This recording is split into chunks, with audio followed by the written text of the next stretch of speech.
Hey guys, welcome back to another Python and a Java video. So in this one, what we're going to go over is I'm going to start getting collections a little bit, and I want to go over arrays.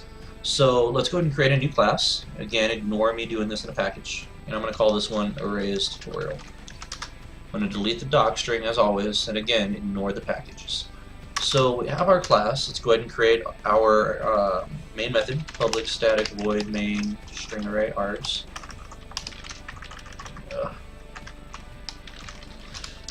So now that we have that, so do you remember in Python we have lists, right? And we create lists with by saying my list is equal to 1, 2, 3, 4, whatever, right? So that would be our Python way of creating a list of 4 elements, 1 through 4, right? Well, arrays, like I said before, are very similar to lists in Python. So to create one, what we do is we say let's create a string array, an array of strings. So we're going to say string array names is equal to, this looks familiar. If you saw my other video, it should. We're going to say new, and I'll go over what the keyword new means in a second. We'll say new string array. And we're going to populate it by doing these curly braces, and I'm going to just throw some names in, some strings in. So I'm going to say Adam, Josh, Roxanne, Kimberly, and we will just leave those 4 items there. So what this new keyword means is basically, do you remember when I said that everything in Java exists as an object? Well, it does. And to create a new instance of an object, we use this new keyword.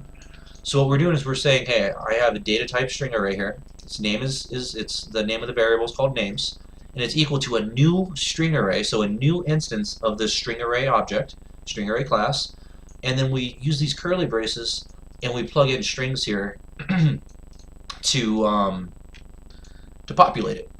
Now, it's important to note, as I'm sure you could probably infer, we can't have different data types in here. In a list in Python you can, but you can't have that. So I can't have this integer 2 here.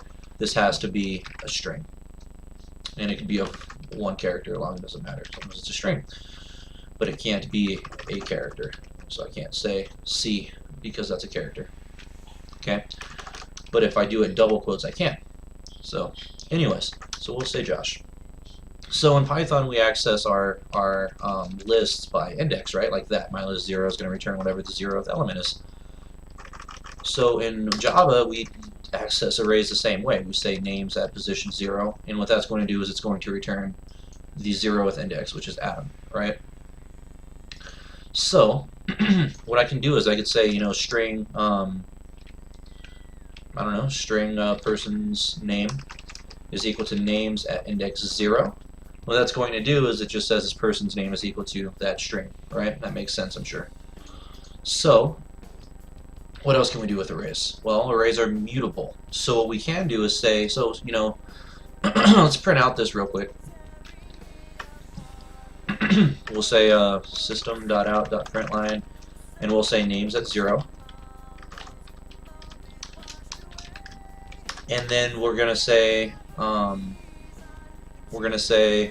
names at position 0 now equal to I don't know, Goins. And now let's system out.println names at that index, and let's see what happens. So we get Adam, and then we get Goins. So we can change what the value is at indexes in an array. What we can't do, however, is the size of arrays. They are set, so we can't change the size of this array. So it's 4 elements. I can't say, hey, I can't say that names at position 5 is equal to Goins, and then print out names at position 5. It doesn't work that way. We get an array index out of bounds exception because we don't have position 5. We have 0, 1, 2, and 3, and we can't add to an array. I can't do, you know, I could access all of the methods of an array, but I can't add to it. So what I can do is get the size of it and stuff like that. So, you know, I could print out, instead of that we could say names.length, and notice that I'm not using the parentheses there, because I'm not accessing the method length, which returns length. I'm accessing just the attribute of it, which is just a public length, and it tells us the size of this array. So So we run it, we're going to get 4. So that's something you do with arrays. You could do int array numbers is equal to a new int array, and then 1, 2, 3, 4, 5, 6, and then we could system.out print line numbers at index 3, for instance, and that will return us 0, 1, 2, 3, 4. So what we're going to do is, I don't want that to conflict with that. So int arrays work the same way. Characters arrays would be exactly the same. Character array chars is equal to new character array, and then same thing. C, D, F. Now remember that single quotes are characters, double quotes are strings. So I can't use double quotes here because it's reading it as a string. See that? So that's what we could do. That's what how we create arrays. And I want to touch on it a little bit just so that we could see this, but I don't want to get too much into detail in it because it's a little bit complex, or it can be. So what we could do actually is we could have two-dimensional arrays, and maybe I won't get into it that much because I don't think it's necessary. But basically, I could have like character array, and you could index, at index 1, it's gonna 1, 0, it's gonna return, So it's an array of arrays, basically. And I'm not going to get into that too much because I don't need to complicate things more than they need to be. But for now, just know that you can do that. You could have, three-dimensional arrays. But a two-dimensional array is basically a matrix. But anyways, so that's what we could do there. We could access, int number 1 is equal to numbers at index 0. You could do, int total is equal to, I don't know, we could just add numbers at index 0 plus numbers at index 1, and if we print total, it'll give us the total of those things. So we could pull out from that array just fine, but we can't actually add to them because the size is set. It's determined when you create it. So you can't. If I wanted to, what I could do is, I'm glad I thought of this because this would be embarrassing not to mention, is instead of creating the elements here like this, what I could do is just say, this is equal to a new string array of length 5. Right? What's going on here? Okay, there we go. So I can say new string array of length 5. So I haven't put any elements in it yet, but I'm presetting this array to have the size of 5. So then what I could do is say names at position 0 is equal to Adam. Let's change that to 3 because I don't want to, thinking of 5 names is too hard. Such math, okay. So names at position 1 is going to be equal to Josh.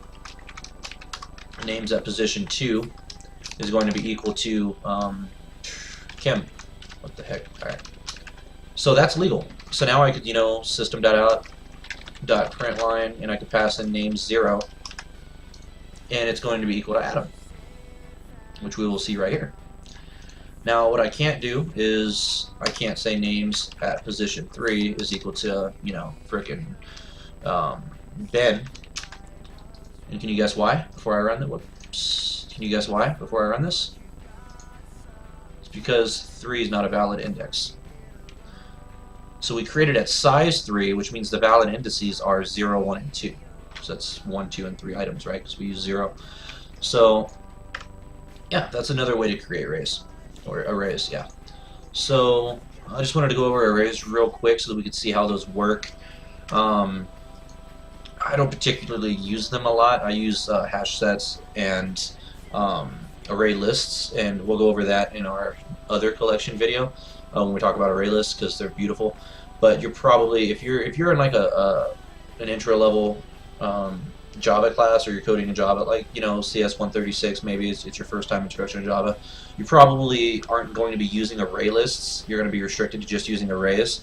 And I'm still going to go over array lists and stuff like that because they're beautiful. But yeah, so this is basically your quick little run through of arrays. Yeah, stay tuned for the next videos. Once again, thank you guys for coming.